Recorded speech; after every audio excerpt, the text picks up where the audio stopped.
नमस्कार विद्यार्थी मित्रांनो, मी C K K sir from K commerce academy Nashik आणि नवीन वर्षाच्या सर्वांना हार्दिक शुभेच्छा। आणि ह्या शुभेच्छा तुमच्यासाठी एक ग्रँड आणि मोठी न्यूज घेऊन आलेली आहे। यस मुलांनो, ग्रँड न्यूज आहे। डेफिनेटली तुम्ही ही न्यूज ऐकल्यावर आनंदित व्हाल। ही अपॉर्च्युनिटी लाईफ मधली एक तुमची मोठी अपॉर्च्युनिटी ठरू शकते। स्टुडंट्स, तुमच्यासाठी एक न्यू एक्झाम आलेली आहे आणि ती आहे Mahavitaran exam. Maharashtra state electricity distribution company limited यांच्यातर्फे घेतली जाणार आहे एक्झाम। सो एक्झामच्या डिटेल्स, ज्या मुद्द्याच्या गोष्टी आहेत त्या पटापट कव्हर करूया। यस, सो 29/12/2023 ला ते ॲडव्हर्टाइजमेंट आलेली आहे। मुलांनो, ह्या एक्झामच्या वॅकन्सीज, ग्रँड वॅकन्सीज खूप चांगले नंबर्स आहे। 468 वॅकन्सीज आहेत। ओके, आणि 468 इज गुड अमाऊंट। त्याच्यात डिटेल्समध्ये जर डिस्कस करायचं झालं तर त्याच्यात SC कॅटेगरीचे 72 आहेत, STचे 47 आहेत, VJ A 14 वॅकन्सीज आहे, NTB कॅटेगरी 7 वॅकन्सीज आहेत, NTC 18 वॅकन्सीज, NTD 17 आहे, SBCच्या 4, OBCच्या 116, EWSच्या 71, ओपनच्या 102 वॅकन्सीज, अशा टोटल 468 वॅकन्सीज आहेत। ओके, सो मुलांनो, डेफिनेटली ही एक्झाम एक तुमच्या लाईफची गोल्डन एक्झाम ठरू शकते। कारण याच्यात त्याचं कारण तुम्हाला 2 मिनिटात समजेल। तर आता सध्या 468 वॅकन्सीज आहेत। आता त्याच्यात पे ग्रुप जो आहे मुलांनो, हा पे ग्रुप 3 स्केल 3चा जॉब आहे, ही पोस्ट आहे। पोस्टचं नाव आहे ज्युनियर असिस्टंट अकाउंट। पोस्टचं नाव आहे ज्युनियर असिस्टंट अकाउंट्स आणि पे स्केल 3 आहे आणि एज लिमिट 30 आहे।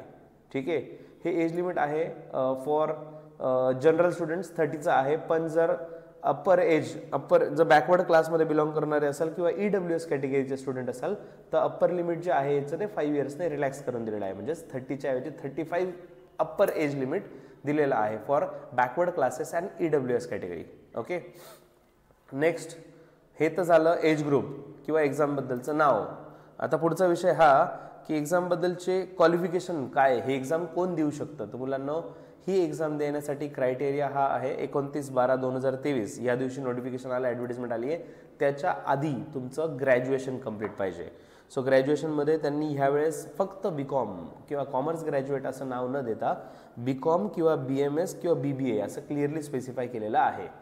मुलांनो, जेव्हा महाराष्ट्र नगर परिषद लेखापरीक्षण व लेखासेवा ही पोस्ट आली होती तेव्हा खूप जास्त डिबेटेबल इश्यू होता की त्यांनी फक्त कॉमर्स ग्रॅज्युएट म्हटलंय। तर कॉमर्स ग्रॅज्युएटमध्ये फक्त BCom येतं, कारण BBA हे व्यवस्थापनमध्ये येतं, बरोबर, म्हणजे मॅनेजमेंटच्या कॅटेगरीत येतं। तर BBAचे मुलं एलिजिबल असतील का नाही, तर मुलांनो त्याच्यात सुद्धा रेफरन्स घेता मला असं वाटतं पर्सनली, आता हे बघता BCom BMS आणि BBA जर ते अलाउ करताय तर डेफिनेटली हे कॉमर्समध्येच कन्सिडर केलं जावं आणि ते नगर परिषदच्या एक्झामसाठी सुद्धा तसंच कन्सिडर व्हावं। नाव BBA मध्ये मुलांना स्पेशलायझेशन पण असतं। काही जण फक्त प्लेन BBA करतात, काही BBA IB वाले असतात, BBA CA वाले असतात, दॅट इज कम्प्युटर ॲप्लिकेशन्स। तर BBA मध्ये सर्वच BBAचे कॅटेगरी कन्सिडर केली जाईल। ठीक आहे, with MSCIT or it's equivalent. म्हणजे MSCITचं सर्टिफिकेट, अगेन महाराष्ट्र नगर परिषद लेखापरीक्षण व लेखासेवा या एक्झामसाठी फक्त आणि फक्त MSCITचंच सर्टिफिकेट दिलेलं होतं। पण इथे MSCIT सोबत इक्विव्हॅलंट सर्टिफिकेट, म्हणजे जे दुसरे काही कोर्सेस असतील त्याला इक्विव्हॅलंट, त्याची एक लिस्ट असते। आणि बरेच जण तुम्ही कॉम्पिटेटिव्ह एक्झामच्या फील्डमध्ये असाल तर तुम्हाला त्याची आयडिया असेल सुद्धा की दुसरं कोणतं सर्टिफिकेट असू शकतं। तर बेसिकली MSCIT किंवा त्याचं इक्विव्हॅलंट सर्टिफिकेट असणं जरुरी आहे आणि याच्यात एक्सपिरियन्सची गरज नाही आहे। नो एक्सपिरियन्स इज नेसेसरी, फक्त तुमचं क्वालिफिकेशन ग्रॅज्युएशन कंप्लीट पाहिजे, कॉमर्स ग्रॅज्युएशन, BCom BMS आणि BBA। मुलांनो, मला असं वाटतं 3 कोर्सेसचे नाव दिल्यामुळे डेफिनेटली जी नगर परिषदची एक्झाम होती लेखापाल व लेखासेवा त्याच्या कंपॅरिझनमध्ये याच्यात कॉम्पिटिशन जास्त राहणार। फक्त BCom नाही आहे, पण ओव्हरऑल जर बघितलं बिकॉज कॉमर्सशी रिलेटेडच आहे BCom BMS आणि BBA याच्यातच लिमिटेड असल्यामुळे कॉम्पिटिशन कमी आहे आणि 468 वॅकन्सीज आहेत, ज्या चांगल्या वॅकन्सीज, त्याच्यामुळे डेफिनेटली सिलेक्शनचे चान्सेस वाढतात। ठीक आहे, आणि त्याच्यात हे पण दिलं आहे बघा त्यांनी, if candidate do not possess MSCIT course किंवा सर्टिफिकेट जर तुमच्याकडे नाही आहे, then candidate can produce recognise computer certificate of more than 3 month duration or professional certificate course issued by ICWA or CA or Tally certification or computer science as one of the subject in degree course. Okay, तर CA institute किंवा ICWA म्हणजे institute of cost and works accountant तर ह्या ज्या institutes आहेत त्यांच्याकडनं जर certificate असेल तुमच्याकडे प्रोफेशनल सर्टिफिकेट की 3 मंथ्सपेक्षा जास्त तुमचा एखादा कोर्स झालेला आहे सर्टिफाईड कोर्स किंवा टॅली सर्टिफिकेशन असेल तर ते पण इक्विव्हॅलंट कन्सिडर केलं जाईल MSCITला. नेक्स्ट भाई पैशा पाण्याचं मुलांना स्टार्टिंगला त्याला प्रोबेशनरी पिरियड समजू शकतात तुम्ही. सो फर्स्ट इयरला तुमची सॅलरी राहील 19,000, सेकंड इयरला 20,000 आणि थर्ड इयरला 21,000 पर मंथ. आणि मुलांना जर तुम्ही पोस्ट ग्रॅज्युएट असाल तर तुम्हाला 1,000 रुपीज ॲडिशन होणार आहे.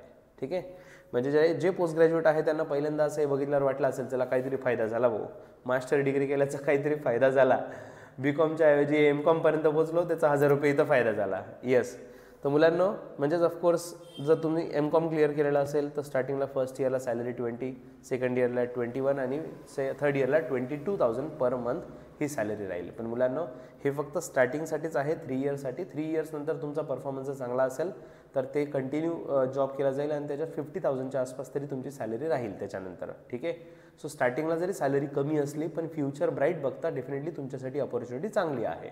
ओके, मेनमध्ये बऱ्याच जणांना असं पण पॉईंट आहे, हे जर तुम्ही बघाल स्केलचं दिलेलं आहे त्यांनी कंपनी रूलनुसार after successful completion of contract period, हा जो कॉन्ट्रॅक्च्युअल पिरियड आहे म्हणजे 3 वर्षाचा पिरियड हा कंप्लीट झाल्यानंतर if candidate will be absorbed in the regular post, आणि रेग्युलर पोस्टवर जर त्याला लोअर डिव्हिजनल क्लर्क म्हणजेच ज्युनियर अकाउंट असिस्टंट जी पोस्ट आहे त्याच्यावर जर अपॉइंट केलं गेलं तर पे स्केल तुम्ही बघू शकता इथे 29,000 पासून तर 72,000 पर्यंत दिलेली आहे. तर एक अप्रॉक्सिमेटचा ॲव्हरेज काढला 30 आणि 75चा ॲव्हरेज जर काढला तर तो किती येईल, एकंदरीत 45-50,000च्या आसपास येईल. ठीक आहे, 50Kच्या आसपास पकडून चला. नेक्स्ट रिझर्वेशनच्या कॅटेगरीजबद्दल आपण बोललो, त्याचे सीट्स वगैरे पण आपण बघितले. त्याच्यानंतर प्रोजेक्ट अफेक्टेड आहे, एक्स सर्व्हिसमॅन आहे, त्यांच्यासाठी पण स्पेशल कंडिशन दिलेल्या आहेत. नाव मेथडॉलॉजी ऑफ सिलेक्शन, सर्वात महत्त्वाचा विषय हाच वाटतो मुलांना मला पूर्ण नोटिफिकेशन पूर्ण ॲडव्हर्टिजमेंटमध्ये, that candidate will have to appear online test. आणि ऑनलाईन टेस्ट जी आहे त्याचं स्ट्रक्चर कसं आहे बघा पोरांनो, टेस्ट ऑफ प्रोफेशनल नॉलेज म्हणजेच बेसिकली अकाउंट्स. आता जो पोस्ट आहे अकाउंट असिस्टंटची तर डेफिनेटली स्पेशल सब्जेक्ट हा अकाउंट्सच आहे. तर प्रोफेशनल नॉलेजचे 50 क्वेश्चन विचारले जाणार आहेत जे 110 मार्काला आहे. सर 50 110 मार्काला म्हणजे काय, गणितच समजलं नाही सर. 110 डिवाइड बाय 50 म्हणजे काय, 2.20 मार्काला एक क्वेश्चन असं कसं विचारलं सर त्यांनी. तर मुलांना डेफिनेटली तसं नाही आहे. काही क्वेश्चन जे असतील ते 1 मार्कसुद्धा असतील, काही क्वेश्चन 2 मार्क्स 3 मार्क्स असे व्हॅरी करतील आणि त्याच्या इम्पॉर्टन्सच्या हिशोबाने त्याला मार्क्स दिले जातील. येस, म्हणजे माझं पर्सनल मत असं आहे. आता अकाउंट्समध्ये समजा स्ट्रेट फॉरवर्ड क्वेश्चन विचारला तुम्हाला, straight forward in the sense ज्याच्यात काही न्यूमेरिकल्स नाही आहे, काही कॅल्क्युलेशन्स नाही आहे किंवा काही टफनेस नाही आहे, इझी लेवलचे जे क्वेश्चन्स असतील तर ते 1 मार्कसाठी विचारले जातील असं माझं पर्सनल मत आहे. ठीक आहे, आणि जे थोडे कॅल्क्युलेशनवाले क्वेश्चन असतील, अकाउंटिंग इक्वेशन असेल किंवा त्याच्यात काहीतरी प्लस मायनस करायचं आहे, डेप्रिसिएशनचा रेट काढायचा आहे, असं ज्या लेवलचे क्वेश्चन असतात, आपण जे बँक रिकन्सिलेशन स्टेटमेंट आहे तर म्हणजे ते प्लस ॲडिशन करायचं आहे का मायनस करायचं, तर जिथे कुठे लॉजिक लागतं आहे, कन्सेप्ट लागतं आहे, कॅल्क्युलेशन्स आहे, न्यूमेरिकल्स आहे, त्या लेवलला मला असं वाटतं, पर्सनली असं मला वाटतं की ते क्वेश्चन तुम्हाला 3 किंवा 4 मार्काला सुद्धा विचारले जाऊ शकतात. येस, सो व्हॅरी करेल 1 मार्कपासून 1, 2, 3, 4 कसे क्वेश्चन राहतील. तर टोटॅलिटीमध्ये 50 क्वेश्चन आणि 110 मार्क असं हे स्ट्रक्चर आहे. ठीक आहे मुलांनो, बाकीचं जे जनरल नॉलेजचा पार्ट आहे म्हणजे दॅट इज रिझनिंग, कॉन्ट आणि मराठी. तर रिझनिंग, कॉन्ट आणि मराठी हे रिझनिंगचे 40 क्वेश्चन आहेत, पण प्रत्येक क्वेश्चन फक्त आणि फक्त अर्धा मार्काचा असल्यामुळे हे 20 मार्क झाले आहेत. त्याच्यानंतर क्वांटिटेटिव्ह ॲप्टिट्यूड हे 20 क्वेश्चन आहे, पण अगेन फक्त अर्धा मार्काचा एक क्वेश्चन म्हणजे 10 झाले. आणि मराठी लँग्वेजचे 20 क्वेश्चन असे 20 × 0.50 म्हणजे 10 मार्क, टोटल झाले 150 मार्क्स. आणि मुलांना 120 मार्काचा 150 मार्काचा पेपर राहणार आहे 2 आवर्सचा. तर टोटल क्वेश्चन जर बघाल तुम्ही तर 130 क्वेश्चन आहेत 120 मिनिटात जे सॉल्व्ह करायचे आहेत. ठीक आहे, आय रिपीट, टोटल 120 मिनिटात 130 क्वेश्चन सॉल्व्ह करायचे आहेत आणि 150 मार्काचा पेपर आहे. आणि पुढे ह्या 150 मार्कामध्ये 150 मार्काचे 100मध्ये कन्वर्ट केले जाणार आहेत. ठीक आहे, सो निगेटिव्ह मार्किंग आहे का, the answer is yes. For every wrong answer mark by the candidate 1/4 of the marks assign to that question will be deducted. 1/4 marks deduct केले जातील. म्हणजेच मुलांना जो आता 2 मार्काचा क्वेश्चन आहे आणि तो जर तुम्ही इनकरेक्ट टिक केला तर ऑफकोर्स तुमचा हाफ मार्क जाईल अँड सो ऑन. 3 मार्काचा असेल तर आय थिंक त्याचं 1/4 काढलं तर 0.75 येईल. सो अशा प्रकारे कॅल्क्युलेशन केलं जाईल. आणि ऑफकोर्स अनअटेम्प्टेड क्वेश्चन जर असेल त्याला टिकच केलेलं नसेल तर 0 मार्क्स, निगेटिव्हचा पण विषय येतच नाही. इनकरेक्ट मार्क्ससाठी 1/4 निगेटिव्ह आहे. जेवढ्या मार्काचा क्वेश्चन असेल त्याच्या 1/4 ऑफकोर्स. ठीक आहे. Next, tentative time schedule.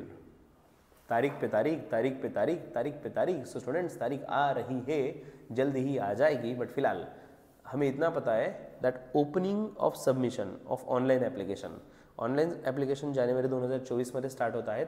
आणि दुसरं, ऑनलाईन एक्झामिनेशनचं जे टेस्टचं सेंटर वगैरे आहे, बाकीचे डिटेल्स ते फेब्रुवारी मार्चपर्यंत अपडेट केले जातील. ठीक आहे. सबमिशन म्हणजे ॲप्लिकेशन जानेवारीमध्ये फिलअप करायचं आहे आणि अप्रॉक्सिमेट फेब किंवा मार्चमध्ये तुमची एक्झाम राहणार आहे. याची फीज किती, तर फीज आहे 500 रुपये प्लस GST. आणि रिझर्व कॅटेगरीसाठी 250 रुपये फीज राहणार आहे. रिझर्व कॅटेगरी किंवा ऑर्फन मुलांसाठी 250 रुपये प्लस GST एवढी फीज राहणार आहे. ठीक आहे. हाऊ टू ॲप्लाय, त्याची प्रोसेस त्यांनी एकदम डिटेलमध्ये दिलेली आहे की पेमेंट कसं करायचं, ॲप्लाय कसं करायचं. ती प्रोसेस टाईम टू टाईम तुम्हाला सांगून दिली जाईल. जसं ज्या डेटला ते अवेलेबल होऊन जाईल तसं तुम्हाला अपडेट दिलं जाईल. आणि माझ्या हिशोबाने सर्वात मोस्ट इम्पॉर्टंट पार्ट जो सगळ्यात शेवटी दिला आहे, the online test will be in English except test of Marathi language. Marathi सोडता सर्वच सर्व इंग्लिशमध्ये आहे. तर मुलांना, तुमच्यापैकी कोणी असं असेल की ज्यांनी कॉम्पिटेटिव्ह एक्झामचं स्टडी केलेलं नाही आहे, पण समजा BCom BBA आता ग्रॅज्युएशन झालं आहे, पण समजा कॉम्पिटेटिव्ह एक्झामचं प्रिपरेशन केलेलं नाही आहे, त्यांच्यासाठी सुद्धा ही एक्झाम मोठी अपॉर्च्युनिटी ठरणार आहे. ठीक आहे. मुलांना, प्रॅक्टिकली म्हणजे हे जे सब्जेक्ट आहेत, 4 सब्जेक्ट आपण बघितले, त्या 4 सब्जेक्टपैकी फक्त आणि फक्त मराठी लँग्वेजचे क्वेश्चन्स जे आहेत, म्हणजे 10 मार्काचे, थोडक्यात 20 क्वेश्चन जे आहेत 10 मार्काचे, तेवढेच फक्त मराठीतले आहे. आणि 50-50 म्हणजे 0.50 अर्धा मार्काचे क्वेश्चन आहेत. तर मला तरी वाटतं ते ओव्हरऑल इझीच राहतील. जर तुम्ही ओव्हरऑल बघाल पोरांनो, ओव्हरऑल जर बघितलं तर त्यांचा फोकस काय आहे की ज्याला अकाउंटिंगचं, जो कॉमर्सचा मुलगा आहे, कॉमर्सचा स्टुडंट आहे, ज्याला अकाउंटिंगचं खरं नॉलेज आहे, अशा स्टुडंटला, अशा पर्सनला, अशा कॅन्डिडेटला अकाउंटिंगचा जॉब द्यायचा आहे, ज्युनियर अकाउंटंटचा. ठीक आहे. कारण जर तुम्ही बघाल तर 150 पैकी 110 मार्काचं वेटेज त्यांनी फक्त अकाउंट्सला दिलं आहे आणि 40 मार्कात ते तिन्ही सब्जेक्ट कव्हर केलेत. तर रिझनिंग, क्वांट आणि मराठी हे, रिझनिंग आणि क्वांट हे ऑफकोर्स इंग्लिशमध्ये आहे, अकाउंट्स पण इंग्लिशमध्येच राहणार आहे. फक्त आणि फक्त 10 मार्काचा पेपर मराठी आहे. तर मुलांना, खूप साऱ्या मुलांचं असं असतं की इंग्लिश जमतच नाही, इंग्लिशमध्येच शिकवा, किंवा इंग्लिशमध्ये शिकवणारे सर भेटले म्हणजे एकदम देव माणूस, इंग्लिशमधल्याच नोट्स आहेत. बघा मुलांना, इंग्लिशमधल्या नोट्स आहेत आणि त्या नोट्समधून कोणीतरी टीच करतंय म्हणून त्यांचे आभार मानण्यापेक्षा हा विचार करा की मला फक्त पेपरमध्ये नाही तर आजपासून प्रिपरेशनच्या पहिल्या दिवसापासून इंग्लिश कसं डेव्हलप करता येईल. जर इंग्लिश वीक असेल तर साठी सांगतोय. आत्तापासून स्टडी करताना तुमचा माइंडसेट इंग्लिश ठेवा. प्रॉब्लेम काय ना, तुम्ही एक्सपेक्ट मराठीच करता की प्रत्येक गोष्ट जेव्हा मराठी सांगितलं सरांनी तरच समजतं, अदरवाईज समजत नाही. हे चेंज करायची वेळ आहे. एक्झाममध्ये जे आहे त्याच्यावर फोकस करा. आपल्याला एक्झाममध्ये येणार आहे इंग्लिश, मग आपण पूर्ण स्टडी मराठीतच करू आणि पेपर येईल तेव्हा इंग्लिशमध्ये पाहू, असं काही जादू मंत्र नाही होणार आहे. डायरेक्ट तुम्ही सगळं ट्रान्सलेट करून घेणार आहे. As much as possible notes इंग्लिशमध्ये प्रिफर करा, कंटेंट इंग्लिशमध्ये घ्या. बघा मुलांना, मी समजू शकतो की तुम्हाला टीचिंग लँग्वेज मी जर डायरेक्ट इंग्लिश टू इंग्लिश सगळं ठेवलं तर बाउन्सर जाईल. त्याच्यामुळे आम्ही टीच करताना डेफिनेटली मराठीचा वापर करणार आहोत कन्सेप्च्युअल अंडरस्टँडिंगसाठी. पण जे वर्ड आहेत बुकमधले तेच वर्ड आले पाहिजे, कारण आपल्याला एक्झाममध्ये फक्त आणि फक्त इंग्लिशमध्येच पेपर राहणार आहे. तर हा खूप मोठा ड्रास्टिक पॉईंट आहे. आणि समजा असं कोणी स्टुडंट आहे ज्यांचं ग्रॅज्युएशन झालं आहे, सर कॉम्पिटेटिव्ह एक्झामचा काही जास्त गंध नाही आहे, पण असं ऐकलं आहे, माझी इच्छा आहे ही एक्झामचं प्रिपरेशन करायचं, भावा बिंदास करतो. कारण 110 मार्क जर अकाउंट्समधले खूप मोठे आहेत. म्हणजे पर्सेंटेज टर्म्समध्ये जर बोलायला गेलं 110 डिवाइड बाय 150 इंटू 100 म्हणजे तुमच्या पूर्ण पेपरपैकी 73% पोर्शन हा फक्त आणि फक्त अकाउंट्सचा आहे. 73% पेपरचं वेटेज फक्त अकाउंट्स तुमच्या प्रोफेशनल सब्जेक्टवर रिलेटेड आहे. अकाउंट्समध्ये अकाउंट्स असेल, ऑडिट असेल, काय असेल. आता सध्या तुम्ही जर सिलेबसचा विचाराल तर मुलांना अजून नोटिफिकेशनमध्ये डिटेल सिलेबस आलेलं नाही आहे. त्याच्यामुळे डेफिनेटली मी डायरेक्ट कमेंट करणं चुकीचं आहे की हेच टॉपिक येतील की नाही येणार. लवकरच त्याचे डिटेल्स भेटतील आणि जे कन्स्ट्रक्टिव्ह डिटेल्स राहतील तेच आम्ही KKCAची टीम तुमच्यापर्यंत पोहोचवू. आणि जेव्हा आम्हाला फुल फ्लेज कंटेंट भेटेल की सिलेबस काय आहे तर ते कंटेंट भेटताच, ते ॲडव्हर्टिजमेंटचे जे डिटेल्स भेटताच लगेच तुमच्यासमोर यूट्यूबवर येऊन पुढच्या डिटेल्स दिल्या जातील. मुलांनो, हे व्हिडिओ सर्वांपर्यंत पोचवा, एक्झामसाठी तयारीला रेडी व्हा आणि डेफिनेटली आपण सोबत तयारी करू आणि ही एक्झाम क्रॅक करून आपली पोस्ट लवकरच सिक्युअर करू. सो स्टुडंट्स, लवकरच भेटू या बॅचमध्ये. बॅचची अनाउन्समेंट लवकरच केली जाईल. तोपर्यंत happy learning with K sir. Take care. Bye bye. आणि मुलांनो, मोर डिटेल्ससाठी आपल्या टेलिग्राम चॅनलचं पण जॉईन करा, जे डिस्क्रिप्शन बॉक्समध्ये लिंक दिली गेलेली आहे. आणि आपलं ॲप डाउनलोड करायला विसरू नका, ज्याचं नाव आहे KKCA. So see you in the batch very very soon. तोपर्यंत हॅपी लर्निंग विथ KKCA.